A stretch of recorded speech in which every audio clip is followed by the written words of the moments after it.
नमस्कार दोस्तों, आज हम लेकर आए हैं एक बड़ी काल्पनिक खबर जो पूरे उत्तर प्रदेश की राजनीति को हिला देगी। जी हाँ दोस्तों, सोचिए अगर चंद्रशेखर आजाद, मायावती जी और योगी आदित्यनाथ तीनों एक साथ मिलकर गठबंधन बना ले तो क्या होगा। तो चलिए शुरू करते हैं यह काल्पनिक कहानी। दोस्तों, मान लीजिए कि उत्तर प्रदेश में अगले चुनाव से पहले एक बड़ा राजनीतिक भूचाल आता है। चंद्रशेखर आजाद जी, जो आजाद समाज पार्टी के संस्थापक हैं, वो बहन मायावती जी के पास पहुंचते हैं। आजाद जी कहते हैं, बहन जी, दलित और पिछड़ा वर्ग को एक साथ आना होगा। बीएसपी और आजाद समाज पार्टी मिलकर एक मजबूत ताकत बन सकते हैं।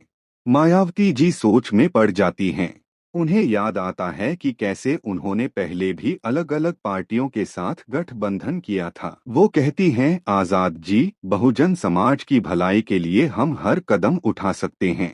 अब दोस्तों, यहाँ असली ट्विस्ट आता है। योगी आदित्यनाथ जी को जब यह बात पता चलती है कि दलित और पिछड़ा वर्ग एकजुट हो रहा है, तो वो समझ जाते हैं कि इससे उनकी पार्टी को चुनौती मिल सकती है। तो योगी जी एक बड़ा फैसला लेते हैं। वो खुद मायावती जी और आजाद जी से मिलने पहुंच जाते हैं। योगी जी कहते हैं, देखिए, उत्तर प्रदेश का विकास सबसे जरूरी है। अगर हम तीनों मिलकर काम करें तो प्रदेश की तस्वीर बदल सकती है।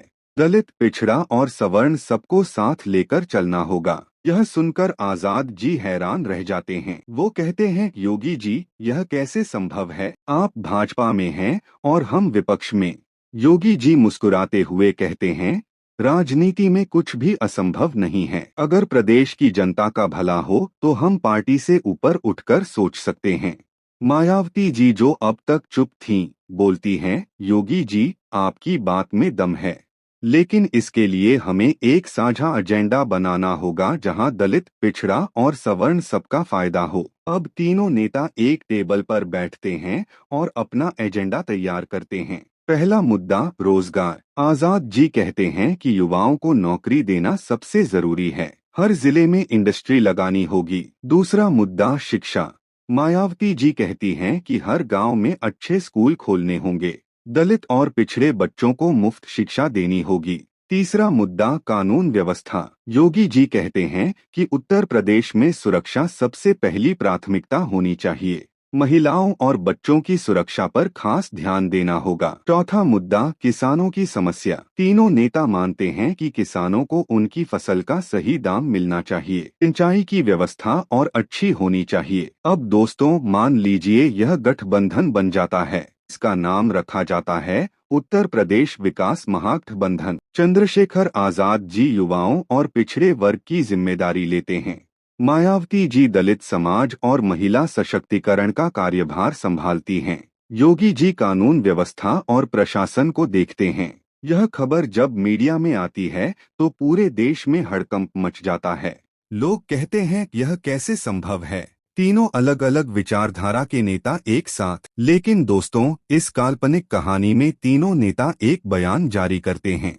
वो कहते हैं, हम समझ गए हैं कि राजनीति केवल सत्ता के लिए नहीं है। जनता की सेवा करना हमारा पहला कर्तव्य है। हम अपने मतभेद भूलकर उत्तर प्रदेश के विकास के लिए काम करेंगे। पहली रैली में आजाद जी बोलते हैं, भाइयों और बहनों, यह गठबंधन उत्तर प्रदेश के इतिहास में एक नया अध्याय है। हम सबको साथ लेकर चलेंगे। मायावती जी कहती हैं, बहुजन समाज को अब किसी से डरने की जरूरत नहीं है। हम सब मिलकर ताकतवर हैं।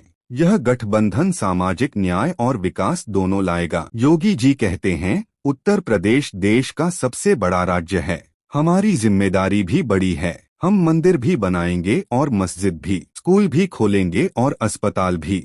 सबका साथ, सबका विकास केवल नारा नहीं, हकीकत बनेगा। दोस्तों, यह काल्पनिक गठबंधन अगर सच में बन जाए तो क्या होगा? पहली बात, दलित, पिछड़ा और सवर्ण तीनों वर्ग एक साथ आ जाएंगे। इससे सामाजिक सद्भाव बढ़ेगा। दूसरी बात, उत्तर प्रदेश में विकास की रफ्तार तेज हो जाएगी क्योंकि तीनों अनुभवी नेता मिलकर काम करेंगे। तीसरी बात, राष्ट्रीय राजनीति में एक नया समीकरण बन जाएगा। दूसरी पार्टियां सोच में पड़ जाएंगी। चौथी बात, युवाओं को ज्यादा अवसर मिलेंगे क्योंकि आजाद जी युवाओं के नेता माने जाते हैं। पांचवी बात, महिलाओं की स्थिति में सुधार होगा क्योंकि मायावती जी खुद एक मजबूत महिला नेता हैं। पांचवी बात, महिलाओं की स्थिति में सुधार होगा क्योंकि मायावती जी खुद एक मजबूत महिला नेता हैं। लेकिन दोस्तों, हर सिक्के के दो पहलू होते हैं। इस काल्पनिक गठबंधन में चुनौतियां भी होंगी। पहली चुनौती, तीनों नेताओं की अलग अलग विचारधारा है, उनमें तालमेल बनाना मुश्किल होगा। दूसरी चुनौती, हर पार्टी के कार्यकर्ता इस गठबंधन से खुश नहीं होंगे, उनको मनाना बड़ा काम होगा। तीसरी चुनौती, सीट शेयरिंग का फॉर्मूला तय करना, कौन कितनी सीटों पर चुनाव लड़ेगा, यह बड़ा सवाल होगा। चौथी चुनौती, मुख्यमंत्री कौन बनेगा, तीनों में से कोई एक को चुनना होगा। पांचवी चुनौती, विपक्षी पार्टियां इस गठबंधन पर हमला करेंगी, वो कहेंगी कि यह केवल सत्ता के लिए है। लेकिन दोस्तों, इस काल्पनिक कहानी में मान लेते हैं कि तीनों नेता इन सभी चुनौतियों का हल निकाल लेते हैं।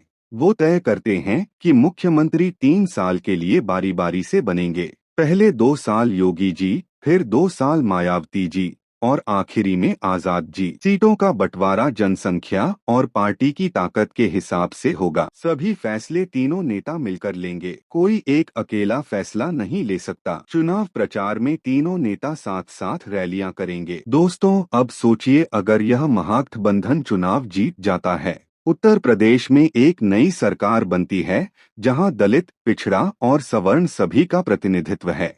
पहले महीने में ही सरकार 5 बड़े ऐलान करती है।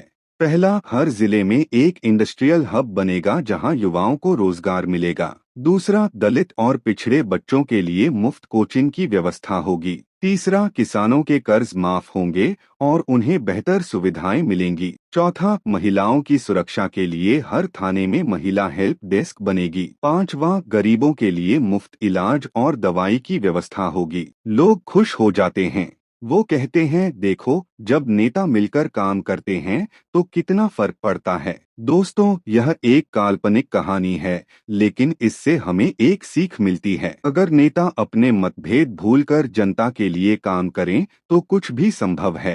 राजनीति का मतलब केवल सत्ता की लड़ाई नहीं होना चाहिए। असली राजनीति वो है जो जनता की जिंदगी में बदलाव लाए। तो दोस्तों, यह थी हमारी काल्पनिक कहानी जिसमें चंद्रशेखर आजाद, मायावती जी और योगी आदित्यनाथ एक साथ मिलकर गठबंधन बनाते हैं। आप बताइए कमेंट में कि अगर सच में ऐसा गठबंधन बन जाए तो क्या होगा। क्या यह उत्तर प्रदेश के लिए अच्छा होगा या फिर यह सिर्फ एक सपना है जो कभी पूरा नहीं हो सकता। वीडियो अच्छा लगा हो तो लाइक करें, शेयर करें और चैनल को सब्सक्राइब करना ना भूलें। धन्यवाद।